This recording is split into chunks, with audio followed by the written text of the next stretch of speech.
Welcome back to another video of PHP course. Today we will study for each loop, so let's start. The for each loop works only on arrays and is used to loop through each key or value pair in an array. This is syntax of for each loop. For every loop iteration, the value of the current array element is assigned to value and the array pointer is moved by 1 until it reaches the last array element.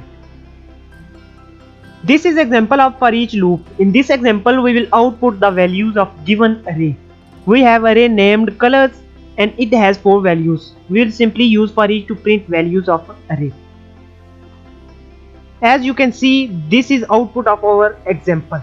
That's it from today. See you in next video. Thank you for watching. Please like, share and subscribe.